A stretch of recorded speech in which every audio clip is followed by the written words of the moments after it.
జై సచ్చిదానంద. మీ అందరి మనసుల్లోనూ కొలువై ఉన్న పరమాత్మకు నా మనఃపూర్వక నమస్కృతలతో నమస్కరిస్తున్నా.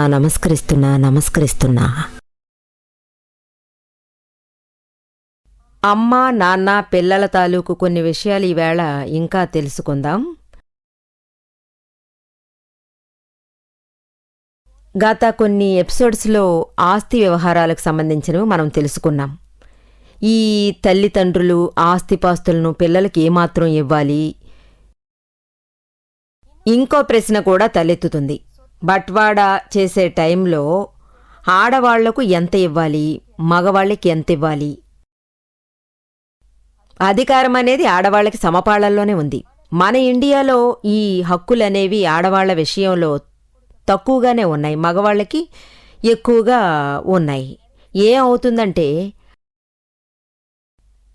ఆడవాళ్లకి బాగా తగ్గించి మగవాళ్ళకి బాగా ఎక్కువ ఇచ్చేస్తున్నారు. కన్నవాళ్ల మరణానంతరం అంటే బ్రదర్స్ అండ్ సిస్టర్స్ మధ్యన ఎన్నో గొడవలు తలెత్తుతుంటాయి. కోర్టు మెట్లు కూడా ఎక్కుతుంటారు. ఒక సోదరి తన తల్లిగారి మరణానంతరం తన సోదరుడితో అమ్మ మెళ్ళో తాళి అడిగింది. అమ్మ జ్ఞాపకార్థం నాకు ఆవిడ తాళిబొట్టి ఇవ్వమంది. దానికి ఆమె బ్రదర్ కుదరదని చెప్పేశాడు. సర్వం నా సొంతం అన్నాడు. వెంటనే సోదరి మూడౌట్ అయ్యింది. వెంటనే కోర్టులో కేసు పెట్టింది. దీనికోసం సంవత్సరాల తరబడి కోర్టుల చుట్టూ తిరిగింది. తనకు చెందాల్సిన ఆస్తులన్నీ ముఖ్యంగా బ్రదర్స్ నుంచే దక్కాయి. ఇవి కూడా ఖర్చు పెట్టేసింది. తాళి కోసం ఇంత డబ్బు తగలేసింది. మా ఇంటి పక్కన ఒక పెద్ద బంగ్లా ఉంది. ఆ బంగ్లా అమ్మి డబ్బుతో అవసరం తీర్చుకోవాలనుకున్నారు. ఆ బంగ్లా రేటు ₹1,00,00,000 పైనే పలికింది. అది అమ్మడానికి సిద్ధపడ్డాడు. అప్పుడు అతని సిస్టర్ అందులో నాకు వాటా కావాలని అడిగింది. అందుకు ఆ బ్రదర్, ఇది నేనున్న బంగ్లా కాబట్టి ఇది నాకే సొంతం, నీకు ఇందులో చిల్లిగవ్వ కూడా ఇవ్వనని తెగేసి చెప్పేశాడు. నాకు చెందాల్సిన ఆస్తి నాకే సొంతం అని చెప్పాడు. వెంటనే సిస్టరు అది వదులుకోవడానికి సిద్ధపడలేదు. ఇది నువ్వు ఎలా అమ్ముతావో అది చూద్దామని ఛాలెంజ్ చేసింది. మధ్యలో తను పెద్ద పెద్ద సమస్యలు సృష్టించింది. తన హక్కుల గురించి వివరించింది. ఎవరూ తీసుకోవడానికి సిద్ధపడలేదు. సోదరుడు, ఆ ఇల్లు నాకు అమ్మక్కర్లేదు అన్నాడు. ఎలా అమ్ముకోవాలో అది నాకు బాగా తెలుసు అన్నాడు. దీని రిజల్ట్ ఏమైంది? ప్రాపర్టీస్ తాలూకు విలువ బాగా పడిపోవడం మొదలైంది. ₹1,00,00,000 బంగ్లా వెంటనే 50 లక్షలకు పడిపోయింది. అమ్మిన తర్వాత అందులో సగం తన చెల్లెలికి ఇచ్చుంటే ఎంతో సంతోషించేది. పాపం ఎవరికీ దక్కకుండా పోయింది కదా. చాలాసార్లు ఇలాగే అవుతూ ఉంటుంది. ఆడపిల్లలకు మాత్రం ఇండియాలో బాగా అన్యాయం జరుగుతూ ఉంది. ఇప్పుడు దీని ఫలితం ఏంటంటే వాళ్ల మధ్య మనస్తాపం రేగింది. దాంతో ఒకరి మొహాలు ఒకరు చూసుకోలేని దుస్థితికి గురయ్యారు.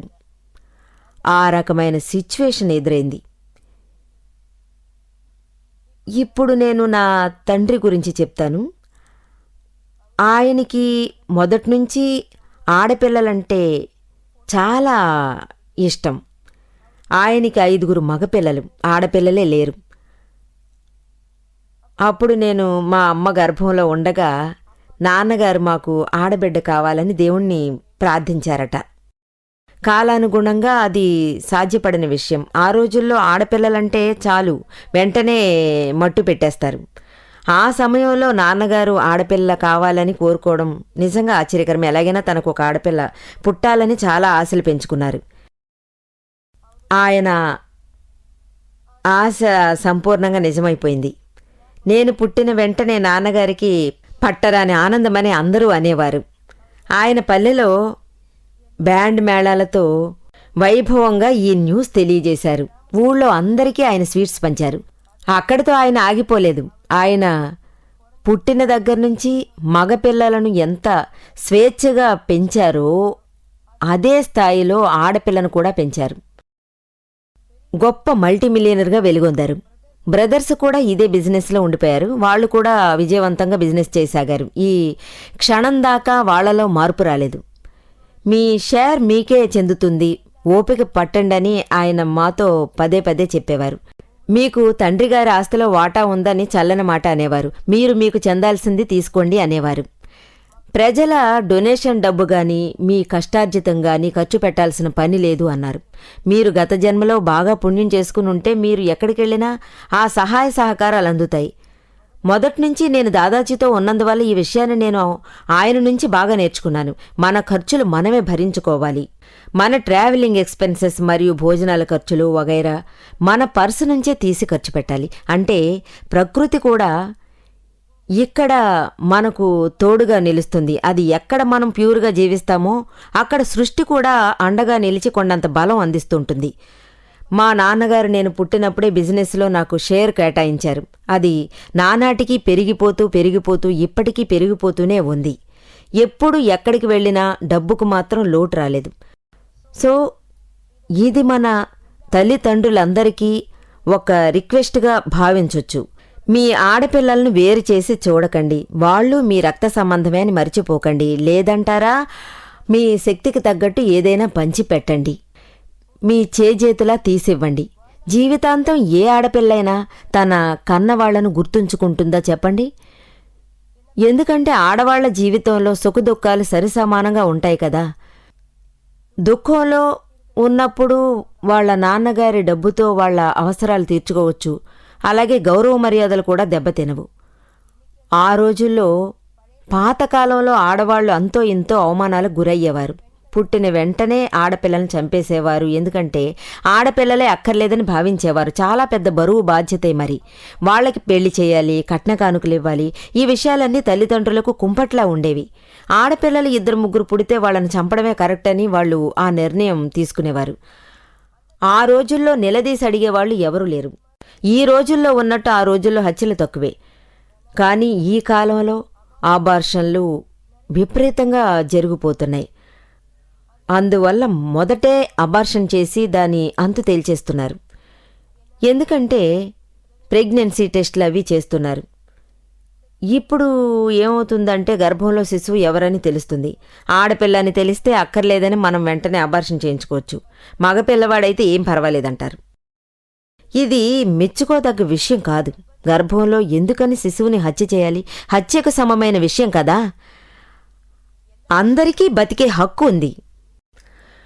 బతికే హక్కు అనేది పుట్టే ప్రతి మనిషికి దేవుడు ఇచ్చిన అధికారం. ఎవరిని హత్య చేయకూడదు. ఈ ఆడపిల్లలకు మన భారతదేశంలో నానాటికి విలువ తగ్గిపోతూ ఉంది. వాళ్లను నీచంగా చూస్తున్నారు. మర్యాద ఇవ్వడంలో 0 స్థాయి చేరుకుంది. ఇలా చేయడం కరెక్ట్ కాదు. అందర్నీ సమానంగా చూడాలి. ఆడ మగ అనే తేడా లేకుండా చూసుకోవాలి. పాత రోజుల్లో కట్న కానుకల సిస్టమ్ ఉండేది. ఈ రోజుల్లో లేదు అనలేము. వరకట్నాల కారణంగా ఆడవాళ్లు ఎందరో పెళ్ళయ్యాక కూడా అఘాయిత్యాలు చేసుకోవాల్సిన పరిస్థితి వస్తూ ఉంది. అక్కడక్కడ జరుగుతూ ఉన్నట్టు మనం పేపర్లో రోజూ చూస్తున్నాం కదా. కొన్ని విషయాలు న్యూస్ పేపర్ దాకా వస్తున్నాయి. కొన్ని విషయాలు న్యూస్ పేపర్కి ఎక్కకుండా కాలం చాటును మరుగున పడుతున్నాయి. పెళ్లి తర్వాత కూడా ఈ కట్న కానుకల విషయంలో ఎందరో టార్చర్లకు గురవుతున్నారు. ఆఖరికి ఆడవాళ్లు ఆత్మహత్యకు గురవుతున్నారు. ఇలా చేసుకోవడం తప్పు. ఆడపిల్లలంటే ఏంటి? అంగట్లో ఆటబొమ్మలు అని మీరు అనుకుంటున్నారా? వరకట్నాలు ఇచ్చేస్తే వాళ్ళని ఏకంగా అమ్మేసినట్టు భావిస్తున్నారా? ఇలా భావించడం సరికాదు. ఈ రోజుల్లో అమ్మాయిలు చాలా పవర్తో, చదువుతో అన్ని విషయాలు తెలుసుకుంటూ చాలామంది ఉంటున్నారు. అది మాత్రమే కాదు, అబ్బాయిల కంటే అమ్మాయిలే ఎక్కువగా చదువుకుని పైకొస్తున్నారు.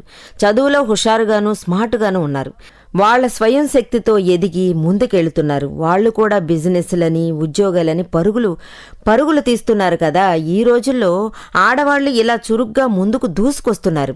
వాళ్ళని ఎందుకు వరకట్నాల పేరుతో అమ్మాలనుకుంటున్నారు? వాళ్ళని ఎందుకు అంగడి సరుకులా జమ కడుతున్నారు? మంచి కుర్రాడు కావాలంటే వరకట్నాలు ఇవ్వక తప్పడం లేదు. మరి ఎందుకని మీరు వివాహ వ్యవస్థను దూషిస్తారు? దూషించకండి. జీవితాంతం కన్నెపిల్లగానే ఉండిపోవాలా? కన్నెపిల్లగా ఫ్రీ మైండ్తో హ్యాపీగా జీవనం సాగించాలా? అత్తగారు మామగారు, ఆ తర్వాత ఇంట్లో సమస్యలు గొడవలు ఇవన్నీ వాళ్లకు అసలు అక్కర్లేదు. ఆడపిల్లంటే ఖచ్చితంగా పెళ్లి చేసి చూడాలా? ఏం తను పెళ్లి కాని కన్నెపిల్లగా ఆఖరిదాకా మిగిలిపోకూడదా? మీ అమ్మాయిని మీతోనే ఉంచుకోండి. మీరు చనిపోయేసరికి తనకు 40-45 ఏళ్లు ఉంటాయి. ఆ తర్వాత తను ఒంటరిగా మిగిలిపోకూడదా? విధవలు బతకడం లేదా? ఆడవాళ్ళందరికీ పెళ్లిళ్ళు జరుగుతున్నాయా? అలా ఏవైనా రూల్స్ విడిగా ఉన్నాయా? తను తన సొంత కాళ్ల మీద నిలబడగలదు. నాకు పెళ్లి అక్కర్లేదు, నేను ఇలాగే ప్యూర్గా ఉండగలను అంటే వినరా? వాళ్ళని స్వేచ్ఛగా వాళ్ళ మానాన వాళ్ళని బతకనివ్వండి. తనతో మీరు ఏమంటారంటే, చూడమ్మా, నీకోసమే మేమున్నాం, నువ్వు దేనికి దిగులు పడొద్దు, ఈ జీవితం విలువైనది, పెళ్లి చేసుకుని నువ్వు చావడం కంటే పెళ్లి కాకుండా కన్యగానే మిగిలిపోవచ్చు అని అనండి. పెళ్లి చేసుకోనక్కర్లేదు. మన దేశంలో ఆడవాళ్లంటే అంత హీనమా? జీరో వాల్యూవేనా వాళ్ళ బతుకు? జీరో కంటే మైనస్ స్థాయిలో ఉంది. ఈ విధంగా వాళ్ళ జీవితంతో ఆడుకోకూడదు. వాళ్లను వాళ్ళ ఇష్టానికి మీరు వదిలేయండి. ఆడపిల్లగా పుడితే ఏంటి? అయ్యో, మనకు ఆడపిల్ల పుట్టిందని డీలా పడిపోతూ కుళ్ళిపోవాలా ఏంటి? నా భవిష్యత్తు ఎలా ఉంటుంది? నాకు రాబోయే అత్తగారు మామగారు ఎలా ఉంటారు? ఒక సోదరి నన్ను తరచూ కలవడానికి వచ్చేది. తన హస్బెండ్ మగపిల్లవాడు కావాలని తెగ గొడవ చేసేవాడట. తనకు బిడ్డ పుట్టింది, కానీ అది ఒక్కోసారి ఆడపిల్లే పుట్టేది. తన భర్త ఏమన్నాడంటే, నాకు కొడుకు పుడితే హనుమంతుడికి 108 కొబ్బరికాయలు కొడతానన్నాడు. అయ్యో పాపం, ఈ హనుమంతుడిని ఈ విషయాల్లోకి ఎందుకు లాగుతారు? అతను బ్రహ్మచారి. అతన్ని ఎందుకని ఆడపిల్లను చంపే విషయంలోకి లాగుతారు? అతన్ని ఎందుకు గుర్తు చేస్తారు? పాపం ఆ సోదరి ఇక్కడికొచ్చి కన్నీరు మున్నీరుగా ఏడ్చింది. నేను ఏం చేయగలనమ్మా? 5 ఆడపిల్లలు, పాపం మగపిల్లలు లేరు. ఇలాగే ఆడపిల్లలు పుడితే ఇక ముందు ముందు నా జీవితం ఏం కావాలి? మగపిల్లలే ఇక నా జీవితంలో పుట్టరని భయమేస్తోంది. ఈ రోజుల్లో కూడా ప్రజలు మాకు ఆడపిల్లలు వద్దు, మగపిల్లలే కావాలని కోరుకుంటున్నారు. ఇదంతా ఎందుకు చెప్పండి? రీసెంట్గా ఒక ఆడపిల్ల అన్నయ్య వదిన నన్ను కలవడానికి ఇక్కడికి వచ్చారు. వాళ్ళ చెల్లెల్ని కూడా వెంట పెట్టుకొచ్చారు. నాతో ఏమన్నారంటే, చెల్లికి బిడ్డ పుట్టింది, పుట్టి 1 నెల రోజులవుతుంది, మీరే ఆశీర్వదించి బిడ్డకు పేరు పెట్టాలి అన్నారు. నేను పేరు పెట్టడం జరిగింది. ఆ తర్వాత సోదరుడు అన్నాడు, ఏం చేయాలి? సారీ, 1 నెల బిడ్డ కాదు, ఇది 4 నెలల బిడ్డ. బిడ్డ పుట్టి 4 మాసాలయ్యింది. అయినా బిడ్డను చూడ్డానికి వాళ్ళ అత్తగారింటి నుంచి అత్తగారు మామగారు భర్తగారు ఏ ఒక్కరూ రానేలేదు. ఎందుకని? తనకు ఆడపిల్ల పుట్టిందని ద్వేషించడం మొదలుపెట్టారట. ఇదే కొడుకు అయ్యుంటే పుట్టిన మరుక్షణమే చూడ్డానికి వచ్చేవాళ్ళు. మీరే చెప్పండి. ఈ రోజుల్లో ఎన్నో అడ్వాన్స్డ్ టెక్నాలజీస్ వచ్చేసాయి. ఈ కంప్యూటర్ యుగంలో కూడా మంచి సంస్కృతి పాటించేవాళ్ళు, చదువు సంధ్య గలవాళ్ళు ఎన్నో పాడు అలవాట్లను మనసులోనే వాళ్ళు దాచుకున్నారు. ఆడవాళ్లకు సంబంధించిన విషయం చాలా నీచమైన విషయం. విధి వ్రాసిన రాత ఎలా రాసిపెట్టుంటే అలాగే కదా జరిగి తీరుతుంది. ఆ జన్మ ఎలా కడతేరాలో అలాగే కదా. హైలీ ఎడ్యుకేటెడ్ బాయ్ ఒకడు నన్ను కలవడానికి ఇక్కడికి వచ్చాడు. వాడు నాతో అన్నాడు, ఎప్పుడు దీని గురించి నాకు న్యూస్ అందిందో అంటే మీకు ఆడపిల్ల పుట్టిందనగానే కళ్ళల్లో కన్నీళ్లు తిరిగాయి. అయ్యో ఆడపిల్ల! వాడు కన్నీరు మున్నీరుగా ఏడ్చాడు. అది మాత్రమే కాదు, ఇప్పుడు ఆ పిల్లకు 13-14 ఏళ్లుంటాయి. ఆ అమ్మాయి వీడి ముందుకొచ్చి నిలబడితే చాలు వాడు అంత మండిపడిపోతాడు. తనను చావబాదేవాడు. ఎప్పుడూ తిడుతూ ఉండేవాడు, కొడతాడు. నన్ను చూడ్డానికి వచ్చి ఎలా పరిష్కరించాలని ఆలోచన అడిగాడు. అప్పుడు నేను తనతో ఏమన్నానంటే, అతను అందరి ముందు మైక్ పెట్టుకుని తన చేష్టలకు భిన్నంగా ప్రవర్తించాడు. క్షమాపణ కోరి అందరి ముందు కన్ఫ్యూషన్ చేసేవాడు. అతను చేసిన పనులను తలుచుకుని బాధపడుతూ మాట్లాడాడు. ఈ లోకంలో పుట్టే ప్రతి జీవికి జీవించే అధికారం ఉంది. మీ అమ్మ కడుపు నుంచే కదా పుట్టారు. ఆ తల్లి గనుక లేకపోతే మీరు ఎలా పుట్టుకొచ్చేవాళ్ళు చెప్పండి చూద్దాం. మీ తాతయ్య మీ అమ్మను ప్రాణాలతో ఉంచకపోతే ఈవేళ మీరందరూ పుట్టేవారా? మీరెలా మీ అమ్మాయి గురించి ఇలా ఆలోచించారని అడిగాను. తను ఒక బిడ్డకు తల్లి కాబోతోంది. మన దేశ ప్రధానమంత్రిగా, చాలా గొప్ప ఆర్థికవేత్తగా సాధించొచ్చు. ఆ పిల్లని ఎందుకు అవమానపాలు చేస్తున్నారు? తనను ఒక కంట కనిపెడుతూ ఉండండి. తనకు మంచి విద్యాబుద్ధులు నేర్పి గొప్పగా తీర్చిదిద్దండి. ఒక ముందడుగు వేయించండి. తన సిద్ధాంతం చెప్పేది ఏంటంటే కర్మవిధి సిద్ధాంతం. అంటే మీరు అబార్షన్ చేయించుకుంటే దానికి వచ్చే జన్మలో శాప విమోచన జరుగుతుంది, జంతువుల గతే మీకు పడుతుందని రాసిపెట్టింది. ఎందుకంటే ఇది చాలా పెద్ద హత్యకు సమానం. ఒక 5 ఇంద్రియాల మనిషిని చంపడానికి ఈక్వల్. ఎంతగా ఎర్లీ స్టేజ్ అయినా ఇది మర్డరే. దాని పాపం ఒక శాపమై మిమ్మల్ని వెంటాడుతుంది. మీకేం తెలీదని మీరు తప్పుకోవచ్చు, తెలియంది తెలుసుకోండి. ఎప్పుడైనా ఏదైనా తప్పు చేసుంటే దానికోసం మీరు బాధపడండి, మంచితనంగా పరిహారం చేయండి. అది మాత్రమే కాదు, బాగా ఏడుస్తూ కన్నీళ్లు పొంగేలా పరిహారం చేయండి. తెలియకుండా చేసే పాపాన్ని మీరు దూరం చేసుకోండి. పిల్లలందరికీ బతకడానికి ఖచ్చితంగా అధికారం ఉంది. మనం దీని గురించి ఇతరులతో ఎలా చెప్పగలం? ఇదే మన సంతోషం, ఇదే మన పూర్వజన్మ పుణ్యఫలం. గత జన్మలోని జన్మజన్మల రుణం వల్లే మనం ఈ జన్మెత్తాం. రుణం తీర్చుకోవడానికే మనం ఇక్కడ పుట్టాం. మీరు మధ్యలో హత్య చేసి పాపం చేయకండి. ఆ లెక్క మిమ్మల్ని వదలదు, పూర్తిగా బతకనివ్వదు. ఇది వచ్చే జన్మలో శిశుహత్య పెరిగి శాపమై నిందగా మారి ఒక జంతువులా జన్మించాల్సిన మీకు కర్మ పడుతుంది. అలాగే భయంకరంగా అనుభవించాల్సి వస్తుంది. ఇది ఏదీ మిమ్మల్ని వదలదు. ఇవన్నీ ఉన్నాయి. ఎవరు లోకం పోకడు తెలుసుకుంటారో, ఆధ్యాత్మికం తెలుసుకుంటారో వాళ్ళకి అందమైన లైఫ్ కుదురుతుంది. దాన్ని కర్మగా మార్చుకుని పాడు చేసుకోవద్దు. మృగంలా పుట్టే తప్పులు మాత్రం మనం చేయకూడదు. ఒకవేళ అలా జరిగినా కూడా మీరు మానసికంగా పశ్చాత్తాపపడండి. అలాగే ప్రాయశ్చిత్తం చేయండి. దేవుని కృప పొందగలరు. ఇదే ధర్మం యొక్క సిద్ధాంతం. ఏ విధమైన కర్మ వచ్చి నెత్తిన పడినా సరే దానికోసం మనసులో బాధపడుతూ పరిహారం చేస్తూ ఉంటే మూటగట్టుకున్న పాపాలు కొద్ది కొద్దిగా ఈ జన్మలోనే కడిగేసుకోగలరు, ఖచ్చితంగా పోగొట్టుకోగలరు. వచ్చే జన్మ వరకు మనం వెంటాడదు, ఇక్కడే అది అంతమవుతుంది. ఒకసారి ఒక సోదరుడు నన్ను కలుసుకున్నాడు. 45 ఏళ్ళు ఉంటాయి, పెద్ద బిజినెస్ మ్యాన్. నన్ను కలుసుకుని నాకు మా నాన్నకి గొడవలు జరిగాయి అన్నాడు. నేనేమో మామూలుగానే ఉండాలని కోరుకుంటున్నాను, కానీ మా నాన్న మరీ స్వార్థంగా ప్రవర్తిస్తున్నాడు. నేను మా బ్రదర్సు నాన్నగారితో కలిసి బిజినెస్ చేస్తున్నాం. మా బిజినెస్ చాలా హాయిగా సాగిపోతూ ఉంది.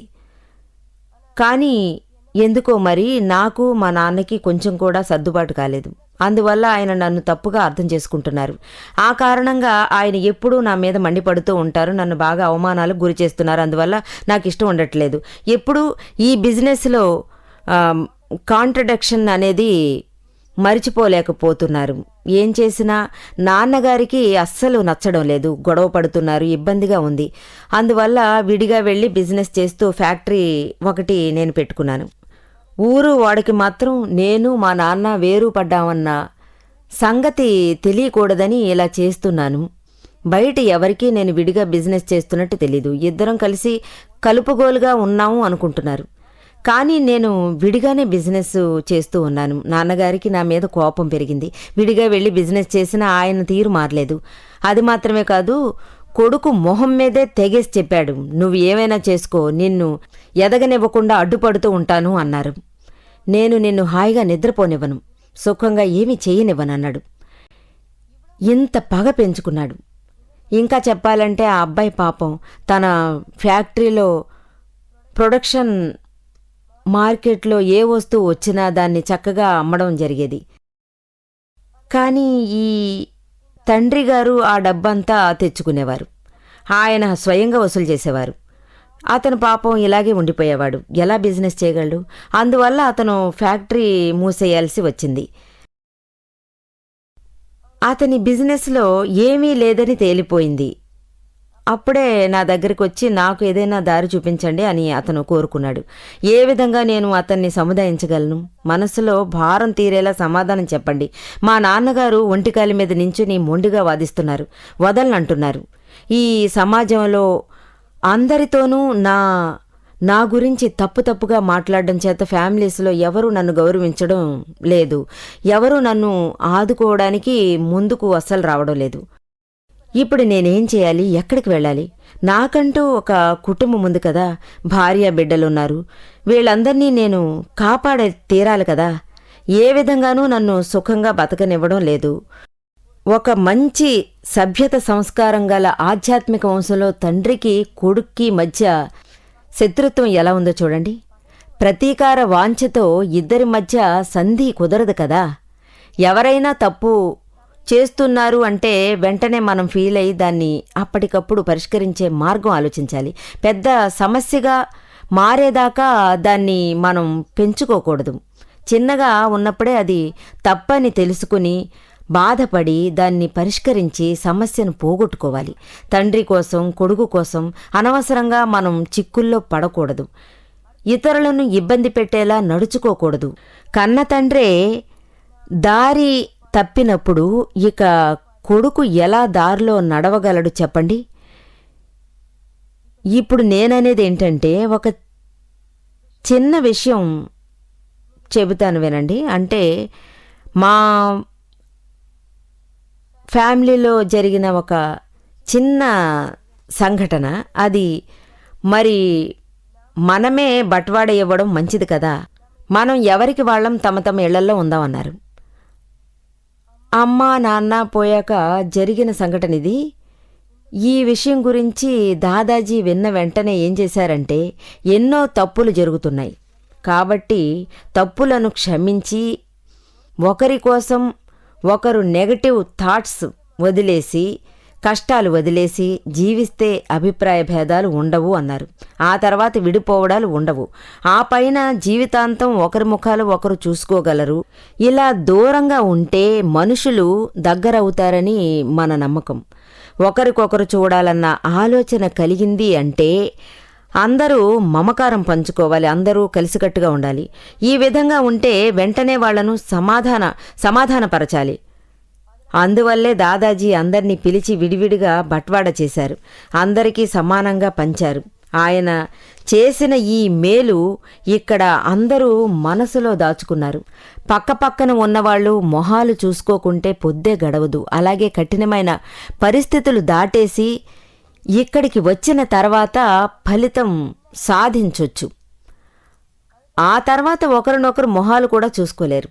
పరిస్థితిని అంతదాకా తీసుకెళ్ళకండి. ఎప్పుడు చేయాలంటే నైట్ టైంలోనే మీరు బట్వాడ చేయాలి. ఒక వయసైన తాత ఉండేవారు. అంటే ఆయన పెద్ద పెద్ద బిజినెస్లు చేయబట్టి డబ్బు బాగా సంపాదించారు. కానీ ఆయన చిన్నపిల్ల మీద ఆయనకి చాలా మోహం ఉండేది, ప్రేమ ఉండేది. పెద్దబ్బాయి అంటే కొంచెం పగ ఉండేది. ఆయన ఆస్తులన్నీ చిన్న అబ్బాయికి రాసేశారు. అంత ఆస్తిని ఆ అబ్బాయికి రాసేశారు. పెద్దవాడిని ఇంటి నుండి తరిమేశారు. ఆ ఇద్దరు ఒకరినొకరు మొహాలు చూసుకోలేకపోయింది. అలాగే అమ్మను కూడా నోరు మెదపనివ్వలేదు.